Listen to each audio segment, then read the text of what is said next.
Building material व्यवसाय करणारे रघुनाथ अरबट यांच्यासोबत विश्वासघात झाल्याची धक्कादायक घटना उघडकीस आली आहे।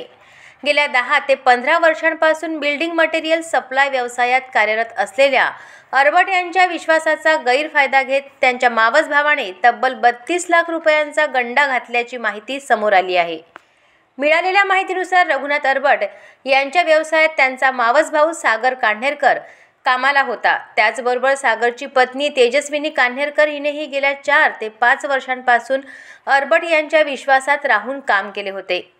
कामगारांना मजुरीचे पैसे देण्यासाठी रघुनाथ अरबट यांनी संपूर्ण हिशेब करून सागर कान्हेरकर याला 32 लाख रुपये दिले होते। मात्र सागर यांनी ते पैसे मजुराला न देता संपूर्ण रक्कम स्वतःकडे ठेवून पळ काढला असे अरबट यांनी सांगितले। चेक घेऊन गेली आणि यांना पण 32 लाख रुपये अकाउंट मध्ये टाकले। देतो केलं दादा, मी बाहेर गावाला गेलो तर ते पैसे घेऊन पळून गेला 32 लाख रुपये। तेव्हापासून 13/1 ची कंप्लेंट आहे माझी, पण 24/8 ला गुन्हे दाखल झाले। ते बी नवीन एसपी आल्यामुळे जरा मला आशेची किनार दिसली, तर ते नवीन एसपी न गुन्हे दाखल केले, पण ते आता पकडण्यात आज आला। तर त्याच्यामुळे असं वाटलं आपल्याला न्याय भेटून जाईल। आता आपल्याला न्याय भेटला म्हणजे आपल्या इकडे ज्या लोकांचे पैसे, मजूर वगैरे, ड्रायव्हर वगैरे, त्याचे पैसे आपण देऊ शकतो। हेच अपेक्षा आहे पोलीस स्टेशन पासून मला, बस, बाकी काही नाही।